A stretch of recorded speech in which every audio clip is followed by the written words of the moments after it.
News for nation पर आपका स्वागत है और मैं हूं आपके साथ प्रार्थना। बिहार में होने वाले विधानसभा चुनाव को लेकर के जहां एक तरफ राजनीतिक हलचल काफी ज्यादा तेज है और इसी के साथ साथ देखिए लोगों की उत्सुकता बढ़ती जा रही है महागठबंधन को लेकर के। जहां एक तरफ एनडीए ने भी पहले अपने सीट बंटवारे का ऐलान नहीं किया था, तो दोनों को लेकर के खबरें चल रही थी कि महागठबंधन और एनडीए आखिर कब सीट बंटवारा करेगा। लेकिन एनडीए ने सीट बंटवारा भी किया और इसी के साथ साथ जितनी भी पार्टियां थी उन्होंने अपने प्रत्याशियों का फाइनल जो लिस्ट होता है वो भी साझा कर दिया। और देखिए अब तक महागठबंधन में सीट शेयरिंग का ऐलान नहीं हुआ है। हालांकि पार्टी के बारे में बात करें तो कांग्रेस राजद ने अपने अपने प्रत्याशियों को सिंबल भी देना शुरू कर दिया, लेकिन अब तक महागठबंधन में जो खबर है सीट शेयरिंग को लेकर के वो अब तक सामने नहीं आई और अभी भी सस्पेंस बना हुआ है। और इसी बीच देखिए बात करें तो कांग्रेस ने फिर से अपनी 6 प्रत्याशियों की सूची जारी कर दी है, जहां एक तरफ महागठबंधन को लेकर के सस्पेंस बना है कि आखिर कब सीट शेयरिंग का ऐलान होगा। क्योंकि बात करें तो फर्स्ट फेज का नामांकन प्रोसेस भी खत्म हो गया है,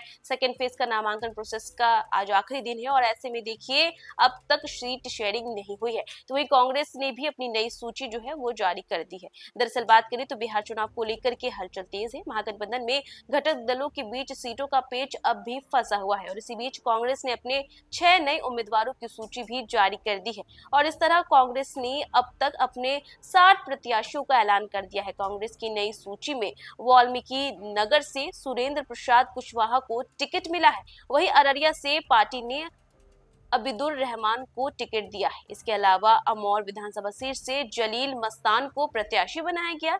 बात करें तो कांग्रेस उम्मीदवारों की नई सूची के मुताबिक पार्टी ने बरारी से तौकीर आलम को टिकट दिया है, तो वही कहलगांव विधानसभा सीट से प्रवीण सिंह कुशवाहा और सिकंदरा से सुरक्षित सीट से पार्टी ने विनोद चौधरी को टिकट थमाया है। बात करें तो बिहार में बदलाव का दावा करने वाले विपक्षी महागठबंधन के घटक दलों में जो पेच है वो अब तक फंसा हुआ है। सीटों का ऐलान नहीं हुआ और सीटों के बंटवारे पर फंसी पेच सुलझ नहीं पा रही है। बात करें तो पूरी तरह संवादनहीनता की स्थिति है और अब भी 10 सीटें ऐसी है जहां इस गठबंधन के दो दल ताल ठोक रहे हैं। आमने सामने की लड़ाई पर आमदा है और ऐसे में जो बात करें तो लोगों की उत्सुकता काफी ज्यादा बढ़ गई है और गौरा की पहले चरण का नामांकन भी समाप्त हो चुका है।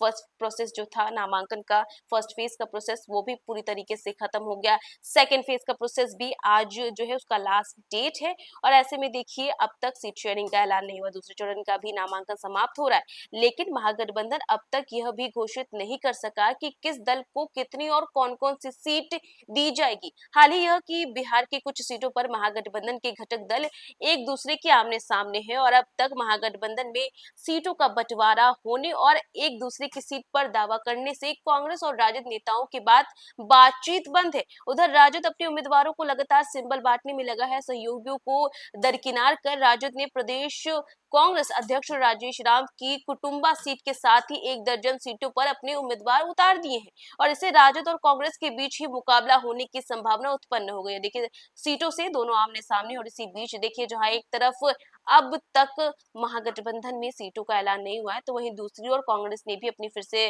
जो सूची है 6 उम्मीदवारों की वो जारी कर दी है और इसी के साथ साथ अब देखिए महागठबंधन के अंदर भी खींचतान देखने को मिल सकता है।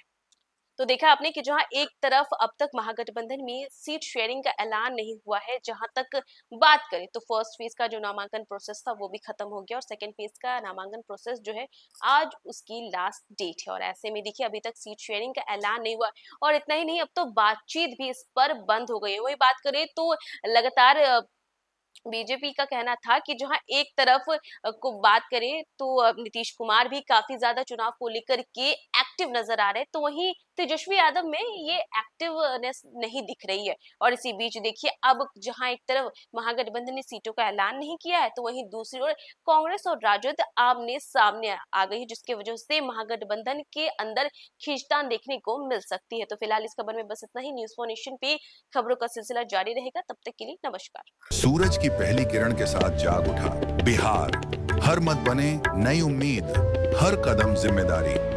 न्यूज़ फॉर नेशन की अपील 6 और 11 नवंबर को घर से निकलें, वोट करें और अपने भाग्य विधाता खुद बनें।